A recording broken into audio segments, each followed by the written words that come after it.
अच्छा सुनो, मुझे जाना होगा, मुझे जाना होगा, मुझे बुलावा आ गया है। मेरी माँ भूमि पर दुश्मनों का साया छा गया है।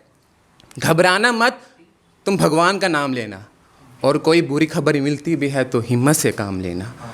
अच्छा सुनो, मुझे जाना होगा। तो यह कहानी जुबानी एक फौजी की है जो कुछ छुट्टियां लेकर घर आया होता है अपनी बीवी के ख्याल के लिए, क्योंकि कुछ समय बाद उसकी बीवी माँ बनने वाली होती है। लेकिन एक दिन फौजी को कॉल आता है कि आपको वापस आना होगा, युद्ध दोबारा शुरू हो चुका है। तो आपस में पति पत्नी में क्या बात रही होगी, क्या माहौल बना होगा, मैंने ये कुछ लिखा है। और मेरी कविता का टाइटल है अच्छा सुनो, मुझे जाना होगा। तो फौजी कहता है कि अच्छा सुनो, मुझे जाना होगा, मुझे जाना होगा, मुझे बुलावा आ गया है। मेरी माँ भूमि पर दुश्मनों का साया छा गया है। घबराना मत, तुम भगवान का नाम लेना, और कोई बुरी खबर मिलती भी है तो हिम्मत से काम लेना। अच्छा सुनो, मुझे जाना होगा। कहाँ जा रहे हो, मैं तुम्हें ऐसे नहीं जाने दे सकती। सरहद पर भयंकर युद्ध शुरू हो गया है, मैं तुम्हें मौत को नहीं पाने दे सकती। अरे कभी तो मेरे बातों पर भी झुक जाओ, मेरे लिए ना सही मेरे कोख में पल रहे बच्चे के लिए ही रुक जाओ। माफ करना, मैंने माँ भूमि को कसम दे दी थी। जिंदगी तो सबको मिलती है, मैंने मौत ले ली थी। अपने बच्चों को रात की लोरी मैं सुनाऊंगा, तुम देख लेना, और अगर ना सुना पाया अपनी कहानियों में मेरा नाम तुम ले लेना। अच्छा सुनो, मुझे जाना होगा। और वह चला गया। इधर जंग शुरू होती है जोरों शोरों से, बंदूकों की आवाज, चीखने चिल्लाने की आवाज आ रही होती है चारों ओरों से। घबरा रही होती है वो, दुआएं मांग रही होती है वो कि कुछ ना हो जाए नेश। इसी बीच में बेचारी को मिलता है एक संदेश में लिखा होता है कि हार गया उनसे आपका किया वादा, मगर जीत गई उनकी जिद। हार गया उनसे आपका किया वादा, मगर जीत गई उनकी जिद। मिट्टी को बचाते बचाते मिट्टी में ही हो गई शहीद।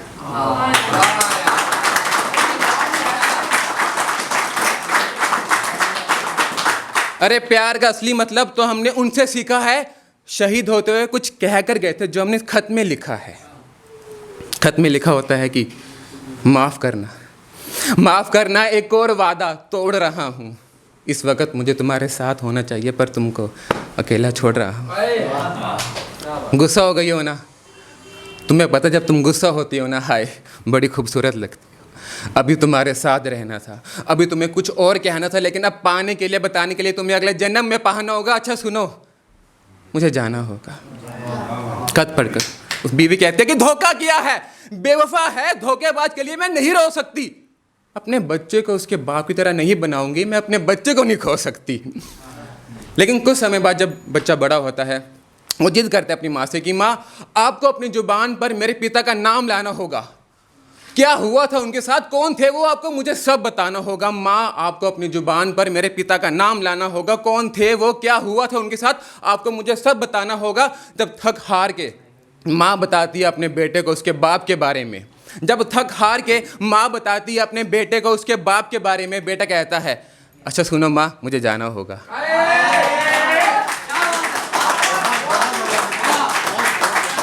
टाइम है सर, टाइम है। तो अब ये जो मेरी अगली कविता है वो एक अजन्मी बच्ची पे है जिसको कोख में ही मार दिया जाता है। तो वो क्या कहती है जाते जाते, वो अपनी माँ से कहती है कि क्या कसूर था मेरा, क्या गुनाह था मेरा, तेरे कोख से पैदा हुई, क्या अंश नहीं थी माँ मैं तेरा, तेरे सीने से लिपटना, तेरी गोद में सोना, सिर्फ मेरे भाई का क्या हक ना था ये मेरा। मुझे जलाने के बाद किसी को बताना मत, मुझे दफनाने के बाद किसी को बताना मत। मैं नहीं चाहती माँ जैसे शब्द का अपमान हो, माँ बाप अब खुदा नहीं शैतान हो। वो अपने पिता से कहती है कि सुना था जब माँ डांटती है तो पापा बचाते हैं, कोई भी खतरे में आगे वो ही नजर आते हैं, अपने बच्चों की खुशी के लिए सारे गम झेल जाते हैं। अरे जरा सा रूठने पर भी बाहर घुमाने ले जाते हैं, पर वो घुमाना भी क्या घुमाना जिसका अंत शमशान हो। माँ बाप खुदा नहीं शैतान हो।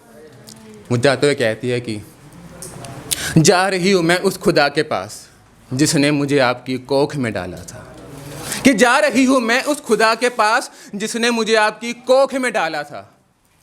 कह दूंगी जाकर उसको मैं, रंग रूप गोरा है माँ बाप का पर दिल उनका काला था।